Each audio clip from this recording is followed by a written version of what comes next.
সত্যি আসলে আমরা খুব বিপদে পড়ে গিয়েছিলাম। হুম, হুম। বিপদে পড়েছে বলেই তো এসেছো। বাড়িটা যারা কিনেছে ১ মাস সময় দিয়েছিল। জানি আমি।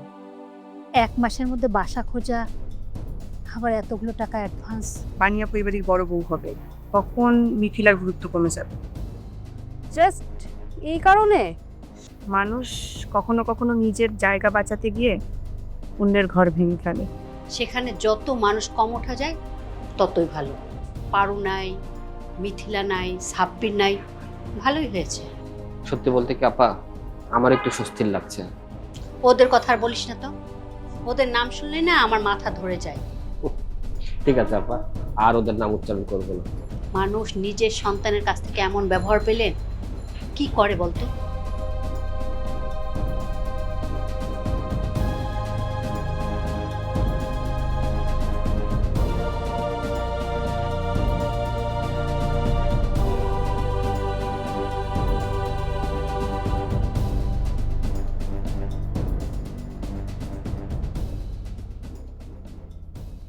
চাচা, কি অবস্থা? কবির, আজকে আমি রিহান আপার বাসায় গিয়েছিলাম। তাই? হ্যাঁ, কি বললো উনি? সত্যি খুব ভালো মানুষ। আমরা বললাম যে আপনার বাসায় আমরা একটু আশ্রয় চাই, সে কোনো আপত্তি করেনি। সত্যি বলছো? বললেন সারা জীবন থাকলেও তার কোনো আপত্তি নেই। কি বলতেছো চাচা? মানে এই সময় এরকম মানুষজন পাওয়া যায়? যায় রে, পৃথিবীটা এখনো পুরোপুরি খারাপ হয়ে যায়নি রে। তারপরও তারপরে কি চাচা? একটু কড়া স্বভাবের, সারা জীবন শিক্ষকতা করেছে তো, তাই নিয়ম শৃঙ্খলা মানতে হবে এই আর কি। চাচা, সেটা তো কোনো সমস্যা না।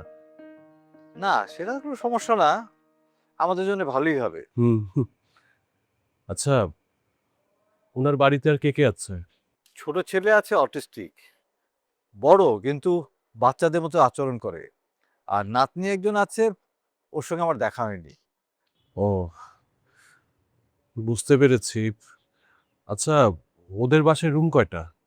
বাসা তো অনেক বড়, আমাদের জন্য বরাদ্দ হয়েছে 2টা রুম।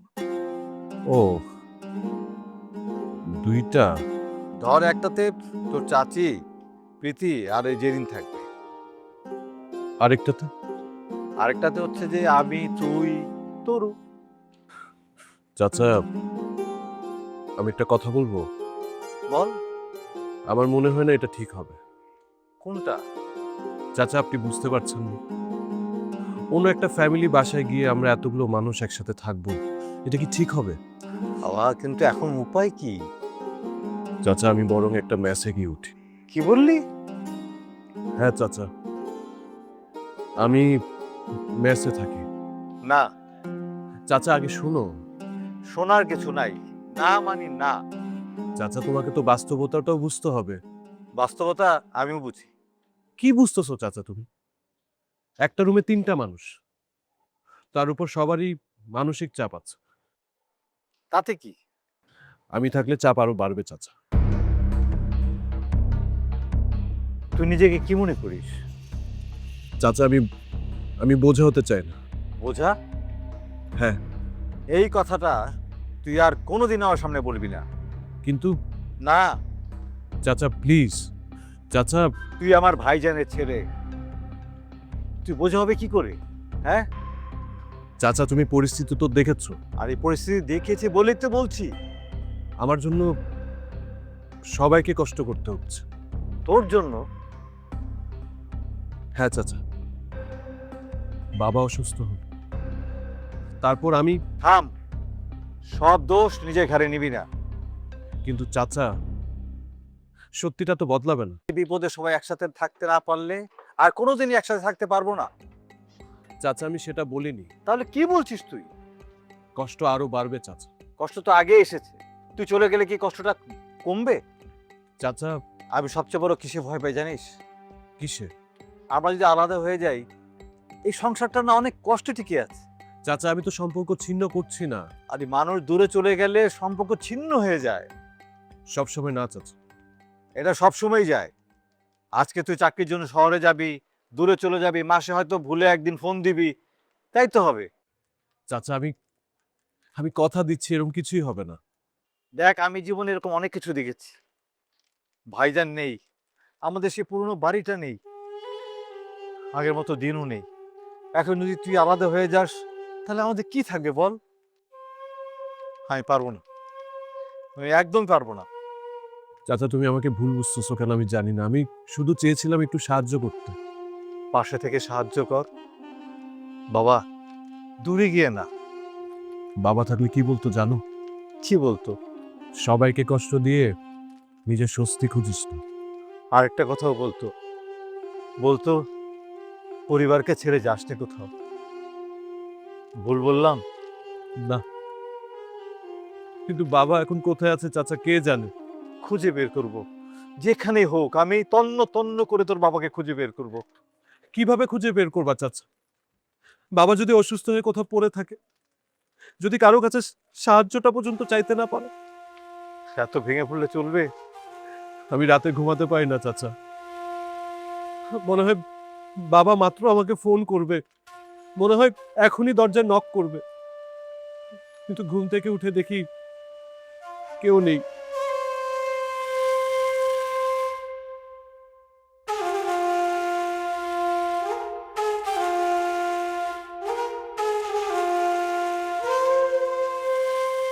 এই পৃথিবীর প্রতিটা মানুষ যখন নিজের বাস্তবতার বাইরে গিয়ে স্বপ্ন দেখে তখন সবাই তাকে পাগল বলে, আর যখন সেই মানুষটাই তার ওই স্বপ্নটাকে বাস্তব করে ফেলে তখন প্রত্যেকটা মানুষ বলে। আমরা জানতাম এই ছেলেটা পারবেই, আমরা জানতাম এই ছেলের দ্বারাই সব সম্ভব, ও পারবেই, ওর দ্বারাই সম্ভব।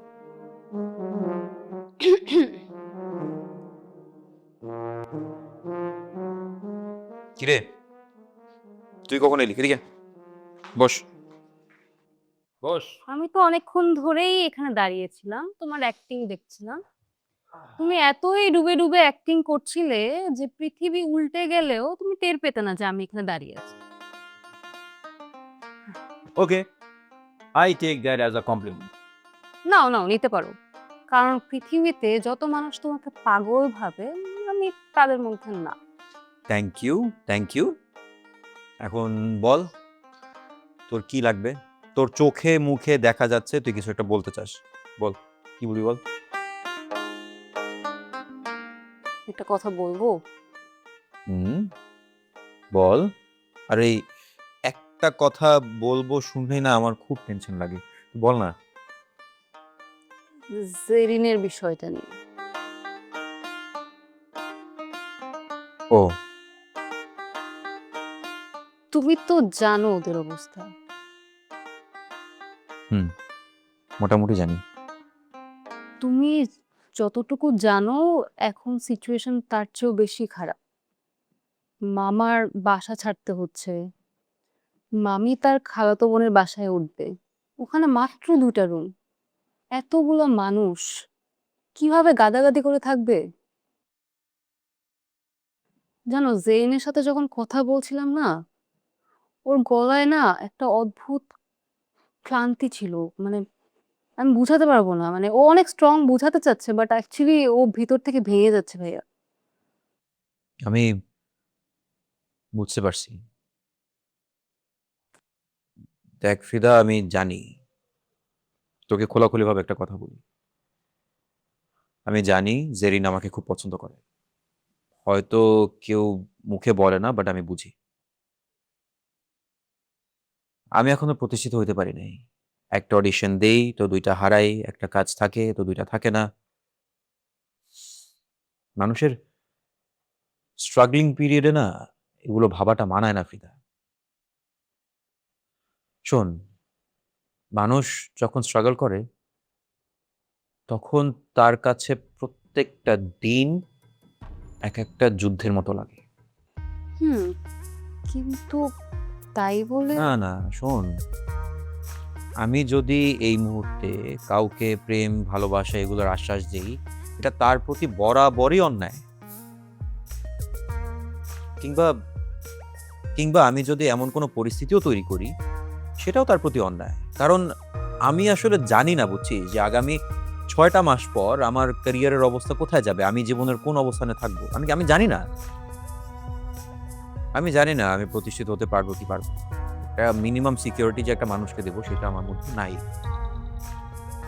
একটা মানুষকে নিজের জীবনে আনতে হলে মিনিমাম সিকিউরিটিটা ইনশিওর করতে হয়, সেটা আমি পারবো না।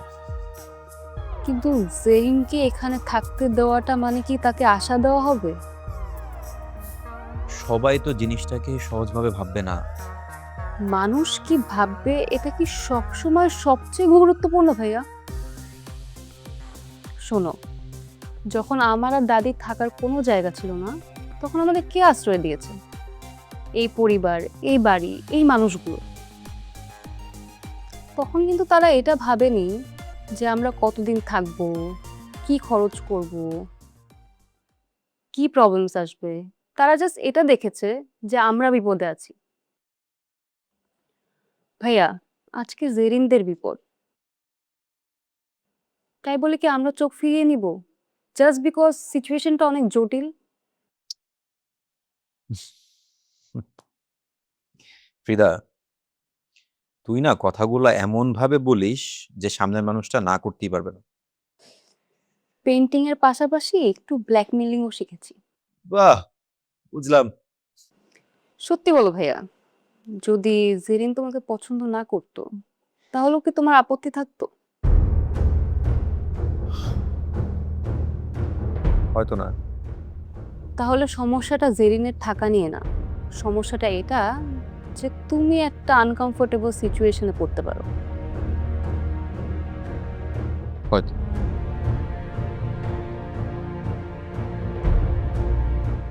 কিন্তু একটা মানুষের মাথার উপর ছাদ থাকবে নাকি থাকবে না, সেটার পাশে কি তোমার এই অস্বস্তির কারণটা অনেক বড়? ভাইয়া, আমি তোমাকে জোর করছি না, তুমি জাস্ট নিজেকে এই পুরো সিচুয়েশনে একবার ভাবো।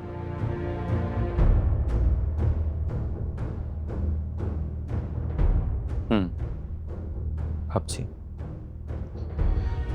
আমি মিষ্টি আপু, খালা, আম্মু সবার সাথে কথা বলে দেখি।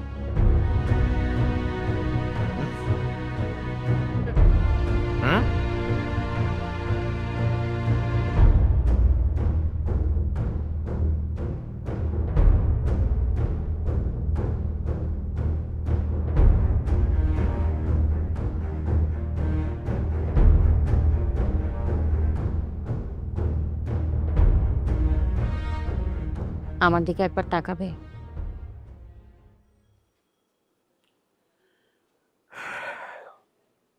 কি বলবো? কিছু বলতে হবে না। আজব না? এত কিছু বলার আছে, কিন্তু কিছু বলারই আমি খুঁজে পাচ্ছি। সব কথা বলার প্রয়োজন হয় না। কিছু কষ্ট আছে যেগুলো পাশে বসে থাকলেই বোঝা যায়। জানো বানি, সারাক্ষণ না একটা কথাই মাথায় ঘুরে, এখানে আমার দোষটা কোথায়? আমি তো বাবাকে ভালোবেসেছি, পরিবারটাকে আগলে রাখতে চেয়েছি, আমি তো কারো ক্ষতি চাইনি। তাহলে কেন এমন হলো? সবকিছুর উত্তর নিজের মধ্যে খুঁজতে যেও না। সব ঘটনার জন্য মানুষ দায়ী থাকে না। আমি আসলে তোমাকে দোষ দিচ্ছি না, দোষ দিতেও চাইনি। আসলে এটা আমার ভাগ্য। আসলে পরিস্থিতিটাই এমন, আমার কন্ট্রোলে ছিল না, এখনো নেই। আমি এখন শুধু একটা কথাই ভাব, বাবা কোথায়, কি অবস্থায় আছে, খেয়েছে কিনা, ঘুমিয়েছে কিনা, সে ওষুধ দিয়েছে কিনা, আমি ছেলে হয়েও কিছুই জানি না। আর এই অসহায় লাগাটাই না সবচেয়ে বেশি কষ্ট দেয়। বাবা খোঁজ লাগিয়েছে, তার যত পরিচিত মানুষ আছে, যত জায়গায় যত কানেকশন কন্ট্যাক্টস আছে, সব জায়গায় বলে দিয়েছে। কেউ একটা ছোট্ট নিউজ পেলো, একটা ছোট্ট খবর পেলেও আমরা সেটা জেনে যাব। থ্যাঙ্কস, তোমার বাবা অনেক ভালো। হ্যাঁ, সেটাই তো আমার ভয়।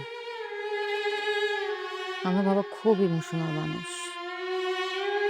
তোমার বাবার টেনশনে সে নিজেই ঘুমাতে পারছে না। কাল রাতে আমি যখন জিজ্ঞেস করলাম বাবা ঘুমাবে না, আমাকে কি বলে জানো? একজন বাবা হারিয়ে গেছে, আরেকজন বাবা কিভাবে ঘুমায়? জানো, ছোটবেলায় আমার যদি জ্বর হতো তখন বাবা জেগে থাকতো। আমার জ্বর যদি হতো 102, বাবার হতো 104। আর এখন মানুষটা কোথায় আছে আমি সেটাই জানি না। আসলে আমি এটাই সহ্য করতে পারছি না। পাবে, আমার বিশ্বাস আছে আমরা তাকে খুঁজে পাবো। যদি না পাই? কবির, এই কথাটা তুমি আর একবারও বলবে না। আমি আর একটিবারের জন্য এই কথাটা শুনতে চাই না। শুনো, বাবারা কখনো হারিয়ে যায় না। হ্যাঁ, অভিমান করে দূরে চলে যেতে পারে, কিন্তু দেখবে ফিরে আসবে। তুমি কিভাবে এত শক্ত থাকো? আমি শক্ত না, আমি শুধুমাত্র ভেঙে পড়ার সময় পাচ্ছি না।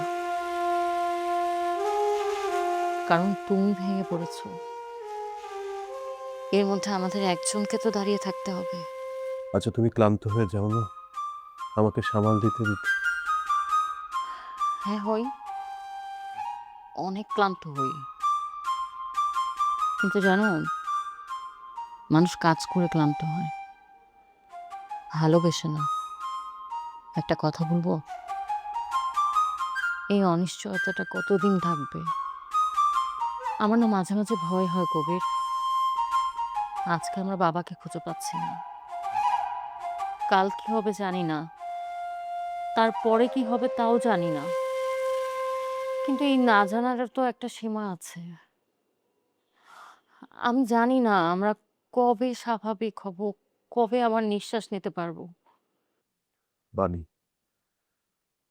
তোমার প্রতি আমার ভালোবাসা একটু কম, বিন্দু মাত্র না। আজ যা হচ্ছে তার সাথে আমার ভালোবাসার কোনো সম্পর্ক নেই, বিশ্বাস করো। আমি জানি। না, তুমি জানো না, জানো না তুমি পারো। তুমি জানো না যে তুমি আমার সবচেয়ে নিরাপদ জায়গা। সবকিছু শেষ হয়ে গেল, তোমার হাতটা ধরে রাখলে মনে হয় যে নিজেকে সামাল দিতে পারো। তাহলে একটা কথা দাও, কি কথা? নিজেকে একা করে ফেলবে না, সব কষ্ট একা বয়ে বেড়াবে না, আমার সাথে সব ভাগ করে নিবে। কাঁদতে ইচ্ছা করলে কাঁদবে, রাগ হলে বলবে, চিৎকার করতে ইচ্ছা করলে চিৎকার করবে, কিন্তু এইভাবে চুপচাপ সব নিজের মধ্যে লুকিয়ে রাখবে না। প্লিজ কবি। মানে আমি বাবাকে অনেক মিস করি, প্রতিদিন প্রতিটা মুহূর্তে। আমি আমি জাস্ট ওনার আওয়াজটা শুনতে চাই। উনি উনি আমাকে ডাকছেন, একবার, শুধু একবার শুনতে চাই বাণী। কবি, কবি, তুমি এই যুদ্ধে একা না। তুমি তোমার বাবাকে খুঁজছো, আমিও খুঁজছি। তুমি তোমার বাবার অপেক্ষায় আছো, আমিও আছি। তুমি তোমার পরিবারের জন্য লড়াই করছো, আমিও করছি। তুমি যদি এক পা পিছিয়ে পড়ো, তোমাকে হাত ধরে টেনে সামনে আমি নিয়ে আসবো। আর আমি যদি পিছিয়ে পড়ি, তুমি তো আছোই আমাকে টেনে তোলার জন্য। এভাবেই তো সংসার হয়, এভাবেই তো ভালোবাসা হয়। বানি, আজকে যদি তুমি না থাকতে আমি কোনোদিন নিজেকে সামলে রাখতে পারতাম না। আমি তো আছি। শোন, প্রযুক্তি যতই বাড়ুক না কেন, দায়িত্ববোধের কোনো আপডেট ভার্সন আসে না। শৃঙ্খলার নতুন কোনো সফটওয়্যার বের হয় না। যেটা আগে সঠিক ছিল এখন সেটা সঠিক। তোমার দুঃখে আছি, তোমার ব্যর্থতায় আছি, তোমার অনেক অনেক কান্নায়ও আছে। আবার যেদিন বাবা ফিরে আসবে, তোমার খুশিতেও তোমার পাশেই থাকবে। মা মা বলে নিয়ম লাগে, তো তুমি বলো স্বাধীনতা লাগে। আমার কি মনে হয় জানো, দুইটাই লাগে। তুমি বিষয়টাকে নিয়ে একটু বেশিই ভাবতেছো, বেশি জটিল করতেছো। বিষয়টা আসলে তো জটিল না। জেরিন খুবই ভালো একটা মেয়ে, ভদ্র, শালীন, আরো পড়াশোনা ছাড়া আসলে কিছুই বোঝে না। ও ভালো মেয়ে কিনা তা বলছি না,